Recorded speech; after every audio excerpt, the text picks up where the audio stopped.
Welcome to Aptitude Skills. আজি আমি চাম office of the director of fishery Guwahati Assam যোনটো আপোনাৰ 24 নৱেম্বৰ 2019 এক্সামটো হৈছিলে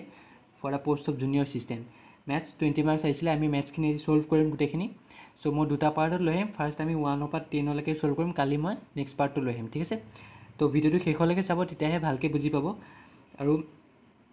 এইখিনি মোষ্ট ইম্পৰ্টেণ্ট কুৱেশ্যনছ হৈ আছে যোনখিনি আপোনাক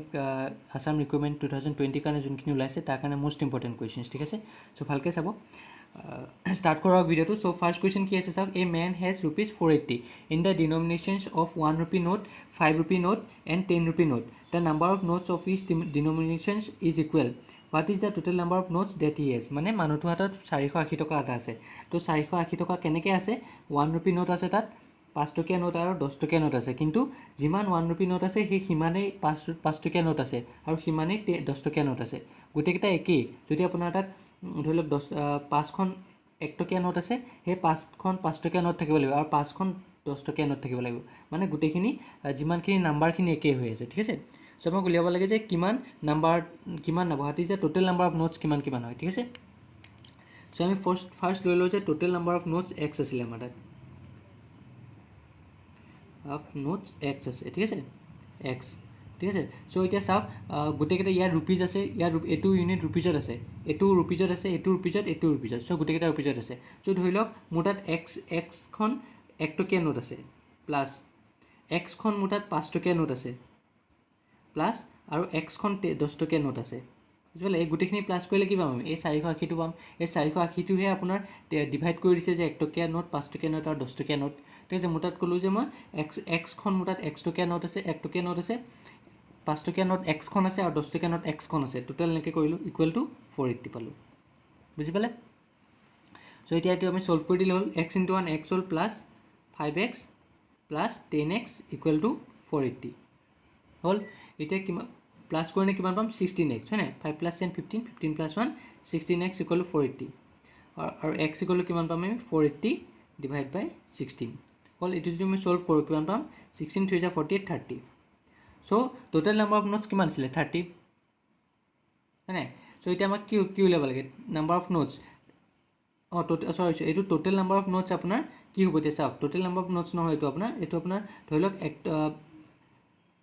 গোটেইকেইটাতে ইকুৱেল নাম্বাৰ অফ নোটছ আছে হয় নাই চ' সেইকাৰণে আমি এক্সটো ওলাল 30 চ' এতিয়া টোটেল নহয় এইটো নাম্বাৰ অফ নোটছ লিখিলে হ'ল ঠিক আছে চ' এক্সটো ওলাল 30 চ' 1 টকীয়া নোট কিমান আছিলে ₹1 টকীয়া নোট কিমান আছিলে 30খন আছিলে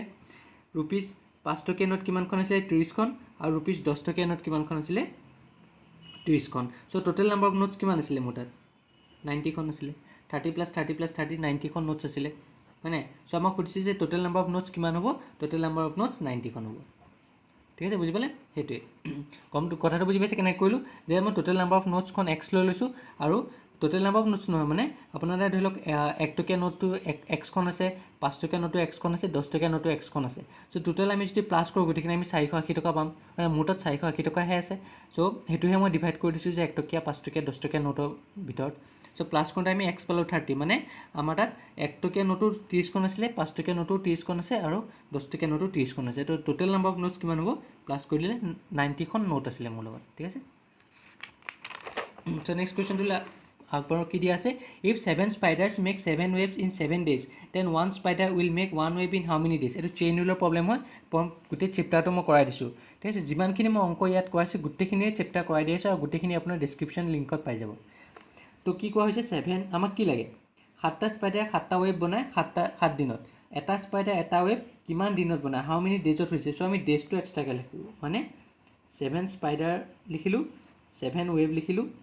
আৰু 7 ডেজটো আমি লাষ্টত লিখোঁ ঠিক আছে যিটো ওলাব দিছে আমি শেষত লিখোঁ চ' 7টা স্পাইডাৰে 7টা ৱেভ 7 দিনত বনায় এটা স্পাইডাৰে 7টা ৱেভ কেইদিনত বনাব যদি 7টা স্পাইডাৰে 7 দিনত বনায় এটা স্পাইডাৰে কেইদিনত বনাব কাৰণ বেছি টাইম লাগিব এতিয়া 7টা স্পাইডাৰ মিলি 7 দিনত বনাব পাৰিছে বস্তু এটা তো এটা স্পাইডাৰ মিলিয়ে কিমান দিনত বনাব এটা স্পাইডাৰ বহুত দিন লাগিব চ'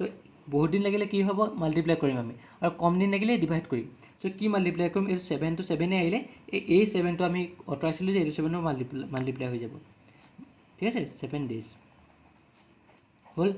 এতিয়া হৈ গ'ল এইটো তো এটা স্পাইডাৰে 7টা ৱেভ 7 × 7 ডেজত বনায় চ' এটা স্পাইডাৰে এটা ৱেভ কেইদিনত বনাব এটা স্পাইডাৰ যদি এটা স্পাইডাৰ যে 7টা ৱেব ইমান দিনত বনায়, এটা ৱেব বনাবলৈ কম ডেজ লাগিব হয় নাই, এটা ৱেব কম দিনত বনাব সি, বুজি পাইছে নাই, 7টা ৱেব সি ইমান দিন লাগিছে, কথাটো বুজি পাইছে। আপুনি ধৰি লওক আপুনি 10টা পেন গন্তি কৰিব আপোনাৰ 2 দিন লাগিছে, ঠিক আছে। তো আপুনি এটা পেন গন্তি কৰিবলৈ কিমান দিন লাগিব, কম দিন লাগিব, সেইটোৱে 7টা ৱেব যদি ইমান দিনত বনায়, এটা ৱেব বনাবলৈ তাৰ কম ডেজ লাগিব, কম ডেজ লাগিলে কি হয় তলত ডিভাইড হৈ যাব, এইটো 7/7 আহিলে আমি এইটো আঁতৰাই নিছিলোঁ, চ' এইটো ডিভাইড বাই 7 হৈ গ'ল, হ'ল ডেজ। চ' এতিয়া এটা স্পাইডাৰ এটা ৱেব বনাবলৈ কিমান ডেজ লাগিব, 7 ডেজ, বুজি পালে সেইটো। চ' মই সুধিছোঁ যে এটা স্পাইডাৰ এটা ৱেব বনাবলৈ কিমান দিন লাগিব, এটা স্পাইডাৰ এটা ৱেব বনাবলৈ 7 ডেজ লাগিব, বুজি পালে। চ' নেক্সট কুৱেশ্যনটোলৈ চাওঁ কি দিয়া আছে। If 0.75 is to x equal to 5 is to 8, then the value of x, তো কি দিয়া আছে 0.75 is to x equal to 5 is to 8 হয় নাই, এইটো আমি কেনেকৈ লিখিব পাৰোঁ 0.75 ডিভাইড বাই এক্স হয় নাই ইকুৱেল টু 5/8 এনেকৈ লিখিব পাৰোঁ, ৰেচিঅ' আছে, যিটো ক্ৰছ মাল্টিপ্লাই কৰিলোঁ, ক্ৰছ মাল্টিপ্লাই কৰিলে কি হ'ব 0.75 into 8 হৈ যাব আৰু 5 into x হৈ যাব হয় নাই, ক্ৰছ মাল্টিপ্লাই কৰি দিলোঁ। এইটোৰ লগত যদি মই এইটো মাল্টিপ্লাই কৰোঁ, কেনেকৈ মাল্টিপ্লাই কৰিম, জাষ্ট 75 into 8 মাল্টিপ্লাই কৰক, 8 into 5 40, 0 4 কেৰি, 8 into 7 56, 56 plus 6 4 60, এইটো হ'ল 600। পইণ্টটো ক'ত আছে, পইণ্টটো ইয়াত আছে, পইণ্টৰ পিছত দুটা আছে, পইণ্টৰ পিছত দুটা থাকিব লাগিব, মানে পইণ্টটো ইয়াত থাকিব লাগিব আপোনাৰ, পইণ্টৰ পিছত দুটা লাগিব, ঠিক আছে। চ' 6 হ'ল এইটো ইকুৱেল টু 5x হ'ল। চ' x ইকুৱেল টু কিমান পাম আমি 6/5, তো 6/5 কৰিলে আমি কিমান পাম, এইটো 1 ডিভাইড কৰক, চ' 1 হ'ল, পইণ্ট দিলোঁ 0 হ'ল 1.20, বুজি পালে, চিম্পল আছিলে, বেছি টান নহয়, খালি ৰেচিঅ'ত থাকিলে আপুনি এনেকৈ কৰি ল'ব, তেতিয়া আপুনি ক্ৰছ মাল্টিপ্লাই কৰি দিব, জাষ্ট এনচাৰটো ওলাই যাব, হ'ব। চ' নেক্সট কুৱেশ্যন কি দিয়া আছে চাওক। If 20 men can build a wall 56 meter long in 6 days, then what length of the similar wall can be built by 35 men in 33 days, মানে আমাক কিমান কৈছে যে 20টা মানুহে 56 মিটাৰ লং ৱাল এখন বনাই 6 দিন কাম কৰি পেলাই, তো মই কৈছোঁ যে 35টা মেনে 3 দিন কাম কৰি কিমান ডাঙৰ ৱাল এখন বনাব পাৰে, চ' কিমান লেন্থ লাগে, চ' লেন্থটো আমি শেষত থ'ম, মানে 20 মেন লিখিলোঁ, 20 মেন কাম কৰি 6 ডেজ কাম কৰি পেলাই কিমান লেন্থ বনায় 56 মিটাৰ লেন্থ বনায় লং, ঠিক আছে। তো এতিয়া আমি জাষ্ট আগৰ নিচিনা কৰিম, চ' 20টা মানুহে 56 মিটাৰ লেন্থ বনায় হয় নাই, চ' এতিয়া যদি মই কৰোঁ এটা মানুহে, ঠিক আছে, এটা মানুহ যদি মই লওঁ, এটা মানুহ 6 দিনত, যদি 20টা মানুহে ইমান দিন লাগে বনাওঁতে, কথাটো বুজি চাওক, যদি 20টা মানুহে ইমান দিন লাগে, চ' এটা মানুহ কিমান বহুত দিন লাগিব হয় নাই, কথাটো বুজি পাইছেনে, 20টা মানুহ মোৰ ইমান দিন লাগি গৈছে কামটো কৰিবলৈ, 20টা মানুহ একেলগে মিলি পেলাই কামটো ইমান ডাঙৰ ৱাল বনাইছে হয় নাই 56 মিটাৰ ৱাল, যদি এটা মানুহ লাগে 6 দিনে কৰিলে যদি এটা মানুহে কাম কৰে কিমান লেন্থ লং বনাব, কম লেন্থৰ লং, কম দীঘলীয়া বনাব হয় নাই, গম পাইছেনে কথাটো, 20টা মানুহ কাম কৰি পেলাই যে সি ইমান লেন্থ বনাইছে, ইমান দীঘল লেন্থ বনাই আছে, দীঘল লং মানে 56 মিটাৰ বনাই আছে, ঠিক আছে। তো 20টা মানুহে যদি 56 মিটাৰ বনায়, এটা মানুহে কিমান বনাব, কম বনাব, চ' কিমান হ'ব 56/20, কম বনাইলে যে সেইকাৰণে 20 হৈ গ'ল, ঠিক আছে লং। এতিয়া এটা মানুহটো এইটোৱে থাকিলে 6 দিনত যদি ইমান লেন্থ বনায়, ইমান দীঘলীয়া বনায়, 6 দিনত চাওক 6 দিন কাম কৰি পেলাই সি ইমান দীঘলীয়া বনাই আছে, চ' এদিন কাম কৰিলে কিমান দীঘলীয়া বনাব, আৰু কম দীঘলীয়া বনাব হয় নাই, সি 6 দিন, এটা মানুহে 6 দিন কাম কৰি সি ইমান বনাই আছে, চ' সেই মানুহটোৱে যদি এদিন কাম কৰে কম বনাব হয় নাই, কম বনালে কি হ'ব আকৌ তলত যাবগৈ, মানে 20 into 6 হ'ব লং হ'ল। এতিয়া আমি কি চাম 35 men 3 days, যদি এটা মানুহ, এতিয়া মই 35 men দিলোঁ ইয়াত, 35 men 1 days হ'ল। এটা মানুহে ইমান লং বনাই আছে, 35টা মানুহে কিমান লং বনাব, এটা মানুহে যদি ইমান দীঘলীয়া বনায় 35টা মেন মিলিলে কিমান দীঘলীয়া বনাব, বহুত দীঘলীয়া বনাব পাৰিব, চ' সেইকাৰণে ইনটু 35 হ'ব, বেছি হ'লে ইনটু হৈ যাব, ঠিক আছে। চ' লং এতিয়া 3 দিন ন, চ' 35 মেন হ'ল, এদিন হ'ল 3 দিন, এতিয়া চাওক এদিনত 35টা মানে ইমান দিন বনাইছে, মানে এদিনত সি ইমান দিন বনালে, 3 দিন কাম কৰিলে কিমান আৰু বেছি দীঘলীয়া বনাব পাৰিব হয় নাই, এদিনতে সি ইমান বনায়, চ' 3 দিন যদি গোটেইকেইটা মানে কাম কৰে বেছি দীঘলীয়া বনাব পাৰিব, চ' কেনেকৈ কৰিম আমি 20 into 6 into 35, বেছি হ'লে আকৌ আমি এইটো কৰিছিলোঁ 3টো আহিলে, বুজি পালে 3 হ'ল 3 2 6, এতিয়া আমি কেঞ্চেল কৰিব ষ্টাৰ্ট কৰোঁ, 2 2 4, 2 8 16 হ'ল, তাৰপিছত যাব 4 5 20, 4 7 যা 28 5 7 যা 35 মানে কিমান হ'ল 49 মিটাৰ লং 49 মিটাৰ লং সি 35 টাইম মানে 3 দিনত 49 মিটাৰ লংখন বনাব পাৰিব বুজি পাইছে এইটো বুজি পালে সিম্পল হয় বেছি নহয় খালি যদি বুজি পোৱা নাই আকৌ ৰিপিট কৰি চাব ভিডিঅ'টো যদি তেতিয়াও বুজি পোৱা নাই মোক কমেণ্ট ছেকশ্যনত জনাব বা আপুনি চেইন ৰুলৰ চেপ্টাৰটো চাই ল'ব এবাৰ ডেছক্ৰিপশ্যনত ধুনীয়াকৈ দিয়া আছে the next question to sound কি দিয়া আছে if you write all down all the numbers from 1 to 100 then how many times do you write 3 মানে যদি মই 100 পৰা 100 লৈ গোটেই 3 কেটা লিখো তেতিয়া মই কিমানটা 3 লিখিম ঠিক আছে মইতো ভগাই দিলোঁ 1 পৰা 100 লৈ গৈছে মই 1 to 10 লিখিলোঁ 11 to 20 লিখিলোঁ 21 to 30 31 to 40 41 to 50 51 to 60 ঠিক আছে এইখিনিলৈকে হ'ল 61 to 70 71 to 80 81 to 90 আৰু 91 to 100 চ' 1 পৰা 100 লৈ হৈ গ'ল মই ভগাই লৈ তেনেকৈ চ' 1 পৰা 10 লৈকে যদি মই চাওঁ কেইটা 3 পাম আমি অকল 3 এটা পাম হয় নাই 11 পৰা 12 লৈ যদি 20 লৈকে যদি চাওঁ 3 এটা পালোঁ হয় নাই চ' 11 পৰা যদি মই 20 লৈকে চাওঁ কেইটা 3 পাম 13টো পাম অকল হয় নাই তাত 3 কেইটা আছে এটা আছে 21 পৰা 30 লৈকে যদি চাওঁ মই কিমান পাম 23টো পাম 23 আৰু 32 আহিব চ' কেইটা পাম 1 2 দুটা পালোঁ হয় নাই এনেকৈ 31 পৰা যদি মই 40 লৈকে চাওঁ কেইটা পাম 31 32 চাওক 31 32 33 34 35 36 37 38 39 40 39 হয় নাই আনটা 9টা পালোঁ আৰু 33ত আপোনাৰ দুটা আছিলে ন চ' সেইকাৰণে 9টা প্লাছ এটা 10টা বুজি পালেনে 31 32 33 34 35 36 37 38 39 হ'ল কেইটা পালোঁ আমি 9টা পালোঁ এতিয়া 33টো দুটা 3 আছিলে চ' সেইকাৰণে আমি এটা 3 প্লাছ কৰিম মানে 9 প্লাছ 1 10টা পালোঁ তেনেকৈ 41 পৰা 50 লৈকে 43 এটাই পাম চ' কিমান পাম 43 পাম হয় নাই চ' এটা 3 পাম 51 পৰা 60 লৈকে কি পাম 53টো পাম অকল চ' এটা 3 পাম তেনেকৈ 61 পৰা 70 লৈকে 63টো পাম এটা 3 পাম হয় নাই 71 পৰা 80 লৈকে 73 পাম এটা 3 81 পৰা 90 লৈকে যদি আমি চাওঁ 83 পাম এটা 3 93 পাম এটা 3 চ' কেইটা পালোঁ 2 3 4 5 6 7 8 9 10 10 plus 10 20 numbers বুজি পালে সিম্পল হয় বেছি টান নহয় নেক্সট কুৱেশ্যনটো চাওঁ কি দিয়া আছে A train 125 meter long passes a man running a 5 km/h in the same direction in which the train is going in 10 seconds. The speed of the train is. এতিয়া আমাক কৈছে যে ট্ৰেইন এখনে 125 মিটাৰ লং train এখন ঠিক আছে মানুহ এটা পাছ কৰে কিমান মানুহটো আকৌ দৌৰি আছিলে কিমানত দৌৰি আছিলে 5 km/h in the same direction একেই ডাইৰেকশ্যনত দৌৰি আছিলে in which the train is going in 10 second 10 ছেকেণ্ডত মানুহটো পাছ কৰে মানুহটোক মানে পিছফালে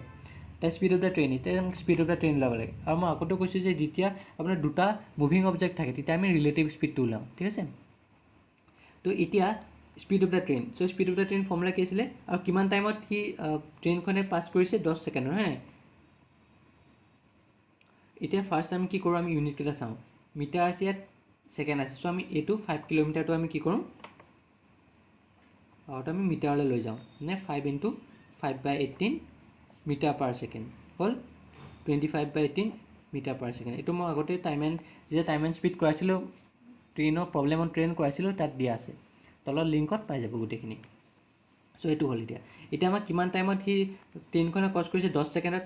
10 ছেকেণ্ড টাইম হ'ল হ'ব time equal distance by speed আছিলে ফৰ্মুলাটো হয় নাই চ' 10 ছেকেণ্ডত সি ক্ৰছ কৰে 10 ছেকেণ্ড হ'ল ডিষ্টেঞ্চ কিমান দি আছিলে 125 মিটাৰ হ'ল আৰু স্পীডটো আমি কেনেকৈ লিখিম এইটো ৰিলেটিভ স্পীড লিখিব লাগিব ৰিলেটিভ স্পীডটো কেনেকৈ লিখিম যে ছেইম ডাইৰেকশ্যনত গৈ আছে হয় নাই ছেইম ডাইৰেকশ্যনত গ'লে speed of the train minus speed of the train minus speed of the man এইটো হ'ব ছেইম ডাইৰেকশ্যনত গৈ আছে সেইকাৰণে যদি অপ'জিট ডাইৰেকশ্যন থকা আমি এইটো প্লাছ লিখিলোঁ হয় 10 হ'ল এইটো 125 আৰু স্পীড অফ দ্য ট্ৰেইন আমি ওলাব লাগে আৰু স্পীড অফ দ্য মেন কিমান আছিলে 25/18 হ'ল ঠিক আছে চ' এতিয়া আমি এইটো এলচিএম লৈ ল'লোঁ 18 ST মাইনাছ 25 হয় নাই /18 হ'ল এইটো হ'ল এতিয়া 18টো ওপৰলৈ যাবগৈ হয় নাই 18টো ওপৰলৈ যায়গৈ তাৰপিছত 18টো যদি ওপৰলৈ যায় কি থাকিব ইয়াতে 125 × 18 /18 ST মাইনাছ 25 হ'ল এতিয়াতো ইফালে লৈ যাওঁ ইফালে লৈ গ'লে 10টো মাল্টিপ্লাই হৈ যাব মাইনাছ 25 ইকুৱেল টু 125 × 18 হ'ল এতিয়া আমি কি কৰিম চাব 180 ST minus 250 equal to 25 125 into 18 কৰিলে কিমান পাম আমি যিটো 4 কেৰি 2 কেৰি 10 হ'ল 521 মানে 2250 2250 হ'ল এতিয়া 180 ST কৰিলে কিমান হ'ব 2250 প্লাছ 250 কৰি দিয়ক 2500 হ'ল চ' ST ইকুৱেল টু কিমান হ'ব 2500 ডিভাইড বাই 180 তো স্পীড দুটাটো এইটো পাই গ'লোঁ এইটো আমি কিমানত পাম এতিয়া মিটাৰ পাৰ ছেকেণ্ডত পাম কাৰণ আমি মিটাৰ পাৰ ছেকেণ্ডত কনভাৰ্ট কৰিছোঁ যদি মই এইটো কিলোমিটাৰ পাৱাৰলৈ কনভাৰ্ট কৰোঁ কেনেকৈ লিখিম 25 বাই এইটো উল্টা হৈ যাব ইনটু 18/5 কিলোমিটাৰ পাৰ আৱাৰ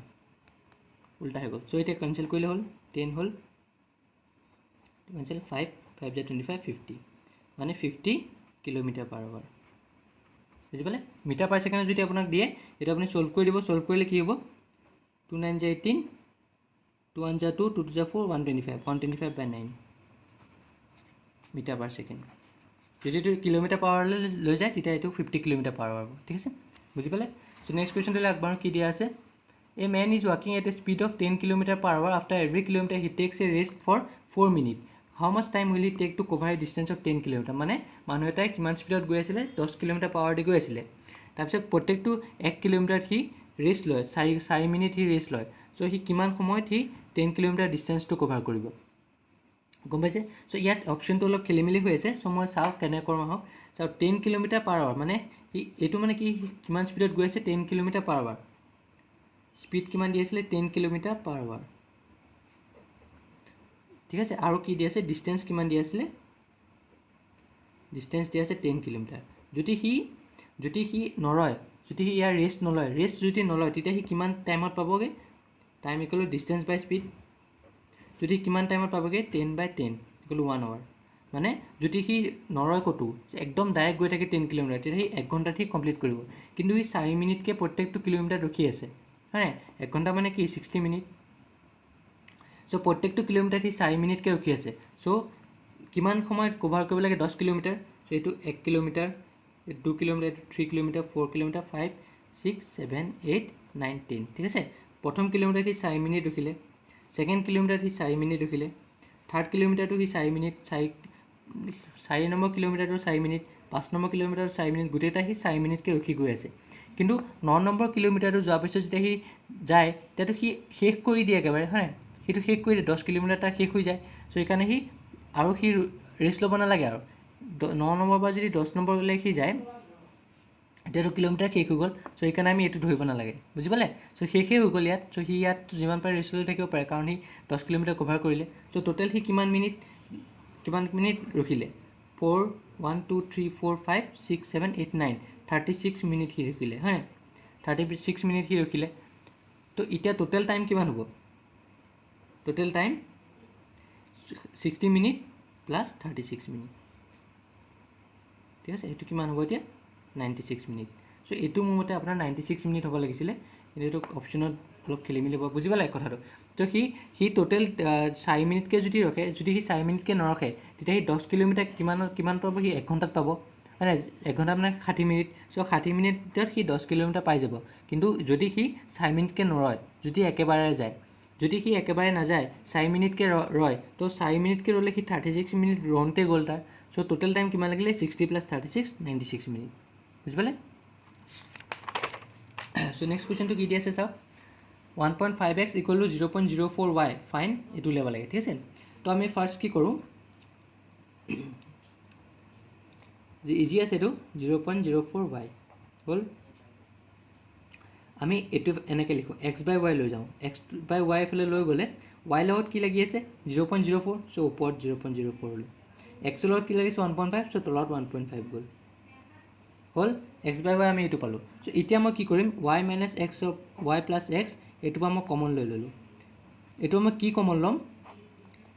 আমাক x/y লাগে চ' মই y টো কমন আনিলোঁ ইয়াৰ পৰা যদি মই y টো কমন আনো প্ৰথমটোৰ পৰা y টো গ'লে কি থাকিব 1 থাকিলে মাইনাছ ইয়াত y নাই যদি ইয়াৰ পৰা y টো যায় কি হ'ব তলত ডিভাইড হৈ যাব কাৰণ তেতিয়াহে আকৌ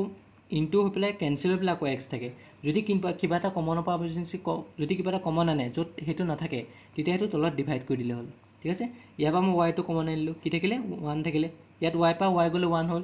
প্লাছ ইয়াত y নাই সেইকাৰণে মই তলত x/y লিখি দিলোঁ হ'ল এইটো কেঞ্চেল হ'ল চ' এতিয়া কি থাকিলে 1 মাইনাছ x/y মানে কি আছিলে 0.04 ডিভাইড বাই 1.5 ডিভাইড বাই 1.5 আৰু এইটো 1 প্লাছ x/y মানে কি 0.04 ডিভাইড বাই 1.5 হ'ল এতিয়া এইটো আমি কেনেকৈ লিখিব পাৰোঁ ইয়াত যদি আমি এলচিএম লওঁ কি হ'ব 1.5 হ'ব 1 টাইমছ এইটো 1.5 হ'ল মাইনাছ 0.04 হ'ল আৰু এইটো যদি আমি লওঁ 1.5 প্লাছ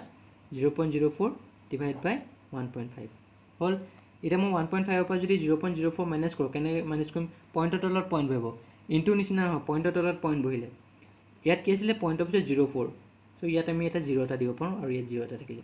3 নম্বৰ পৰা গ'লে 6 4ৰ পৰা ইয়াত 4 থাকিলে 4ৰ পৰা 0 গ'লে 4 এইটো হ'ল হয়নে চ' 1.46 চ' এইটো 1.46 পাব ডিভাইড বাই 1.5 এইটো কি হ'ব উল্টা হৈ যাব 1.5 হ'ল আৰু এইটো প্লাছ কৰিলে কিমান পাম আমি 1.50 পইণ্টৰ তলত পইণ্ট বহিলে 0.4 মানে 1.54 হ'ল এইটো কেঞ্চেল হ'ল এতিয়া কিমান থাকিলে 1.46 ডিভাইড বাই 1.54 হ'ল এতিয়া এইটো আমি কেনেকৈ ছল্ভ কৰিম এইটো আমি পইণ্টটো উঠাবলৈ কি কৰিলোঁ ইয়াত পইণ্টৰ পিছত দুটা আছে ইয়াত পইণ্টৰ পিছত দুটা আছে চ' মই কি কৰিলোঁ এতিয়া 1.46ৰ লগত মই পইণ্টৰ পিছত দুটা আছে কাৰণে মই দুটা 0 দিলোঁ মানে 100 দি ইনটু কৰিলোঁ ইয়াতো লগত ইয়াত যদি আমি 100 দি ইনটু কৰোঁ ইয়াতো আমি 100 দি ইনটু কৰিব লাগিব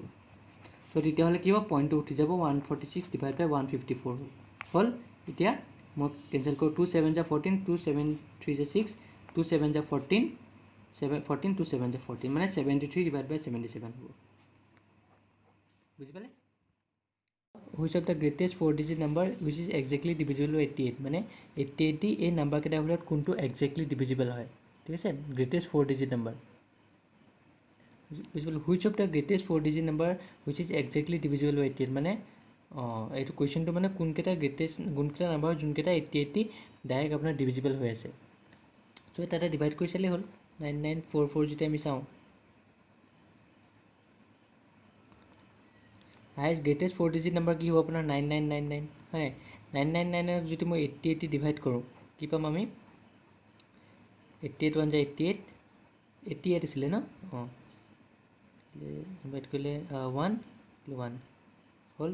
99 ঠিক আছে তাৰপিছত চৰি 9 এটা আহিলে তাৰপিছত আমি 2 কৰিলোঁ নহ'ব 2 নহ'ব 1 হ'ব চ' 88 আহিলে 9 পৰা 8 কৰিলে 1 11 পৰা 8 কৰিলে 8 9 11 31 হ'ল 9টো আমি আগবঢ়াই দিলোঁ কি থাকিব এতিয়া 4 8 32 ন 3 8 24 3 হ'ব 3 8 24 4 2 কেৰি 3 8 24 26 হ'ল 9 পৰা 4 গ'লে 5 হ'ল এইটো 31 পৰা 26 গ'লে 5 হ'ল 55 আৰু নাযায় চ' এতিয়া আমাৰ কি হ'ব চাওক 999ৰ গ্ৰেটেষ্ট নাম্বাৰটোক যদি মই 80 দি ডিভাইড কৰোঁ কিমান হ'ব 113 কুৱেশ্যন হ'ব আৰু 55টো ৰিমাইণ্ডাৰ হ'ব এতিয়া মই 9999ৰ পৰা যদি মই 55টো মাইনাছ কৰি দিওঁ 4 9 পৰা 5 গ'লে 4 চ' 99 চ' 9944টো হায়েষ্ট গ্ৰেটেষ্ট নাম্বাৰ হয় যোনটো আপোনাৰ 80 ডিভিজিবল হ'ব বুজি পালে কেনেকৈ কৰিলোঁ মই চাওক এতিয়া ধৰি লওক মই আপোনাৰ 13টো 5 দি ডিভাইড কৰি দিছোঁ 13টো যেতিয়া মই 5 দি ডিভাইড কৰোঁ 5টো যে 10 হ'ব 3 হ'ল এতিয়া কথাটো হ'ল এতিয়া 13টো মই যেতিয়া ডিভাইড কৰোঁ 3 হ'ল এতিয়া চাওক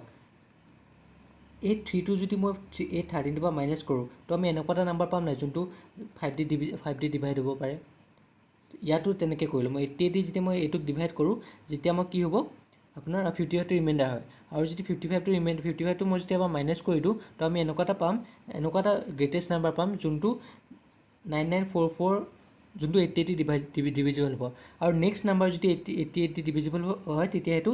5 ডিজিট হ'ব কেনেকৈ হয় চাওক মই কৈ দিছোঁ আপোনালোকক 88 যদি মই 113 মাল্টিপ্লাই কৰোঁ ঠিক আছে কিমান পাম আমি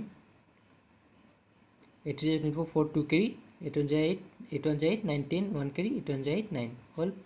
8 3 24 4 2 কেৰি 8 1 9 10 1 কেৰি 8 1 9 হ'ল 4 4 9 9 ঠিক আছে এইটো 9944 পালোঁ হ'ল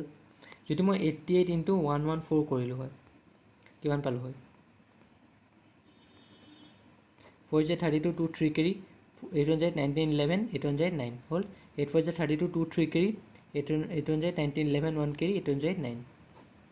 3 10 19 চাওক কিমান পালোঁ 10032 চ' এইটো 5 ডিজিট নাম্বাৰ হয় যেতিয়া মই 114 দি কৰোঁ 5 ডিজিট নাম্বাৰ পালোঁ